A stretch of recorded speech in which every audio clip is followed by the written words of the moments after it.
સર્વેને જય શ્રી કૃષ્ણ. આજે આપણે ફાગણ સુદ 11 અર્થાત આમલકી એકાદશીની વ્રતકથા તથા મહાત્મ્ય જાણીશું. ધર્મરાજ યુધિષ્ઠિરે ભગવાન શ્રી કૃષ્ણને કહ્યું, હે દયાનિધિ, તમે મને ફાગણ મહિનાના શુક્લ પક્ષમાં આવતી એકાદશીનું નામ અને મહાત્મ્ય જણાવો. ત્યારે ભગવાન શ્રી કૃષ્ણ બોલ્યા, હે રાજન, ફાગણ મહિનાના શુક્લ પક્ષની એકાદશીનું નામ આમલકી છે.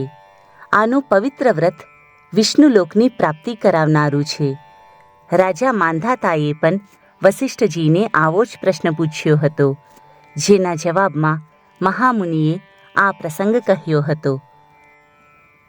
રાજા માંધાતાએ વસિષ્ઠ મહર્ષિને કહ્યું કે, હે મહાભાગ, મારા ઉપર કૃપા હોય તો મારું સર્વોત્તમ કલ્યાણ થાય તેવું વ્રત કહો. ત્યારે વસિષ્ઠ મહર્ષિ બોલ્યા, હે રાજન, જે સદડા વ્રતોના ફળ આપનાર છે અને 1000 ગોદાનનું પુણ્ય આપનાર છે તેવું આમલકી એકાદશીનું વ્રત હું તમને કહું છું, તે સાંભળો.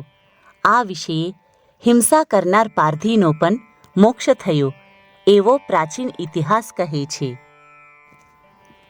વૈદિશ નામે શહેરમાં સદડી જાતિના લોકો સુખેથી રહેતા હતા.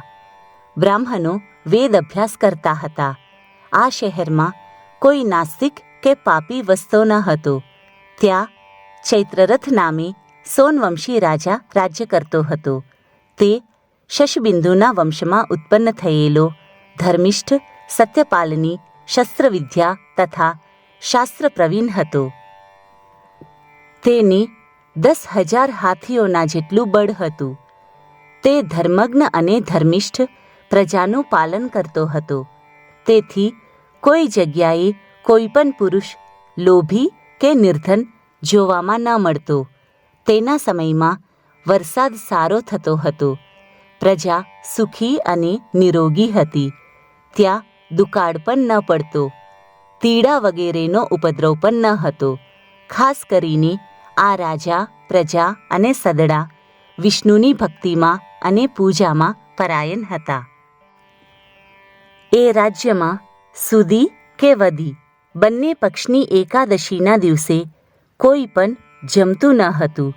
તે બધા સદડા કામો છોડીને હરિની ભક્તિમાં પોરવાયેલા રહેતા હતા. હે રાજન, આ રીતે હરિભક્તિ કરવાથી મનુષ્યોના કેટલાય વર્ષો સુખમાં પસાર થઈ ગયા. એક વખત ફાગણ માસના સુદ પક્ષની આમલકી એકાદશી આવી. તે દિવસે બાલક, યુવાન અને ઘરડા બધાએ આ વ્રત કર્યું. આ વ્રત મહાફળ આપનારું છે એવું જાણી રાજાએ તથા પ્રજાએ નદીમાં સ્નાન કરી દેવાલયમાં જઈ કળશની સ્થાપના કરી. એ કળશ જલથી ભરેલો હતો, જેમાં પંચરત્નો નાખ્યા હતા અને સુગંધી ચંદન પણ નાખ્યું હતું. એવા ઘડાની સ્થાપના કરી. તેની પાસે છત્ર, પગરખા તથા દીવા રાખી ઘડા ઉપર પરશુરામની સ્થાપના કરી તથા આમળાના વૃક્ષની પૂજા કરી. હે દેવાધિદેવ, હે પરશુરામ, હે રેણુકાનંદન, આનંદ આપનાર, હે આમળા વડે છાયા કરનાર, હે ભોગ, મોક્ષ અને વરને આપનાર, તમને નમસ્કાર કરું છું. આ મંત્રથી પરશુરામને નમસ્કાર કર્યા. પછી, હે આમળા, તમે બ્રહ્માથી ઉત્પન્ન થયેલા છો. સદડા પાપોનો નાશ કરો છો. આપને હું નમસ્કાર કરું છું. આપ મારા અર્ઘ્યનું ગ્રહણ કરો. તથા, હે આમળા, તમે બ્રહ્મ સ્વરૂપ અને પરશુરામ વડે પૂજિત છો. હું આપની પ્રદક્ષિણા કરું છું. માટે મારા પાપોને દૂર કરો. આ મંત્ર ભણતા પ્રદક્ષિણા કરી તથા બધાએ અર્ઘ્ય આપ્યો. ત્યાર પછી સદડાએ જાગરણ કર્યું. એ વખતે ત્યાં એક પારધી આવ્યો.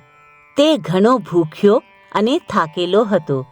તેને કુટુંબના પોષણ માટે કેટલાક જનાવર મારીને ઉપાડેલા હતા. તે ભારથી તે બહુ થાકી ગયો હતો. તે પારધી સદડા ધર્મોથી વિમુખ હતો. જ્યાં બધા જાગરણ કરતા હતા અને દીવા બળતા હતા તે જોઈને આ શું હશે એમ વિચારતો વિચારતો આશ્ચર્યમાં પડ્યો.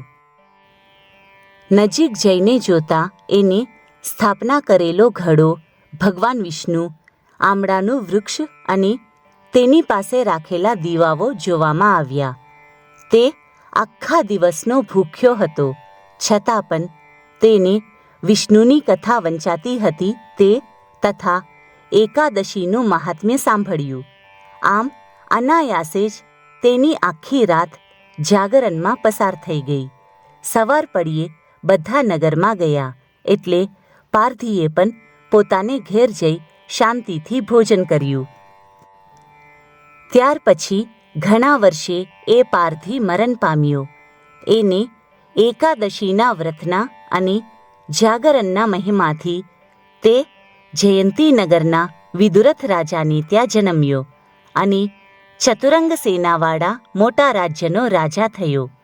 તેનું નામ વસુરથ હતું. તે ઘણો બળવાન હતો.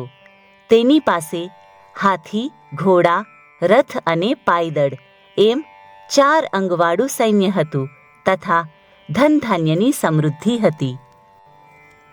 એ રાજા નિડરતાથી 1,00,000 ગામોનું રાજ્ય ભોગવતો હતો.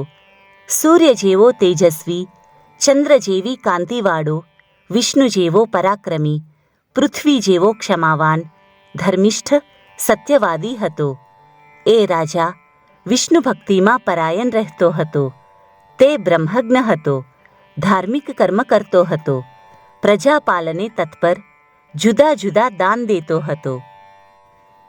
એ રાજા એક દિવસ શિકાર કરવા નીકળ્યો. કમનસીબે તે ભૂલો પડ્યો. કોઈ દિશાની ગમ પડી નહીં. તેથી ઘણો જ થાકવાથી અને ભૂખ લાગવાથી ઘોર જંગલમાં એકલો જ માથા નીચે હાથ મૂકીને તે સૂઈ ગયો. તે વખતે પર્વતમાં રહેનાર મ્લેચ્છો તેની પાસે આવ્યા. એ મ્લેચ્છો સાથે પહેલાં રોજ દુઃખ દેવાથી રાજાને વેર થયેલું હતું. તેમને રાજાને ચારે બાજુથી ઘેરી લીધો અને કહેવા લાગ્યા કે આ રાજાએ આપના પિતા, ભાઈ, પુત્ર, પૌત્ર, ભાનેજ અને મામાઓને મારી નાખ્યા છે. કેટલાકને દેશ નિકાલ કરી 10 દિશાઓમાં વિખેરી નાખી આપની સાથે મોટું વેર કર્યું છે. માટે એને મારો એમ કહીને તે બધાય મ્લેચ્છો રાજાને મારવા લાગ્યા. તે લોકો મારી મારીને થાકી ગયા. એમના હથિયારો બુઠ્ઠા થઈ ગયા. છતાં પણ તે રાજાના શરીરે કાંઈ ઈજા ન થઈ. તેથી તેઓ હતપ્રાય બની ગયા. તે લોકો ચાલવા માટે પણ અશક્ત હતા. તેમના બધા શસ્ત્રો કુંઠિત થઈ ગયા. છેવટે તે બધા દીન થઈ ગયા. એ જ વખતે રાજાના શરીરમાંથી એક ખૂબસૂરત સ્ત્રી નીકળી. તેને દિવ્ય ચંદન અર્ચેલું હતું, દિવ્ય અલંકારો પહેર્યા હતા, દિવ્ય વસ્ત્રો પહેર્યા હતા, તેમજ અલૌકિક માળા ધારણ કરેલી હતી. ક્રોધથી તેનું મુખ અને ભ્રમરો વક્ર થયા હતા. તેના લાલ નેત્રોમાંથી જાણે અગ્નિના તણખા ઝરતા હોય તેમ જોવામાં આવતું હતું. એના હાથમાં ચક્ર હોવાથી એ કાલરાત્રિ જેવી જણાતી હતી. એ સ્ત્રીએ જે ઘણા દુઃખમાં હતા અને દુષ્ટકર્મમાં આસક્ત હતા એવા મ્લેચ્છોને મારી નાખ્યા. રાજા જ્યારે જાગ્યો અને જોયું તો સદડા મ્લેચ્છો મરેલા પડ્યા હતા. તેથી તે ઘણો ખુશ થયો અને વિચારવા લાગ્યો કે આ મારા શત્રુઓને કોને માર્યા છે? મારા કયા હિતેચ્છુઓએ આ કામ કર્યું છે? આમ વિચાર કરતો હતો તેવામાં જ આકાશવાણી થઈ કે ભગવાન નારાયણથી બીજું કોઈ રક્ષણ કરનાર નથી. આવી આકાશવાણી સાંભળીને રાજા વિસ્મય પામ્યો. પછી તે વનમાંથી પોતાના નગરમાં પરત ફર્યો અને ઇન્દ્રની જેમ રાજ્ય કરવા લાગ્યો. મહર્ષિ વસિષ્ઠે કહ્યું કે, હે રાજન, એટલા માટે જે માણસો આમલકી એકાદશીનું વ્રત કરે છે તે વિષ્ણુલોકમાં જાય છે, એમાં કોઈ સંદેહ નથી.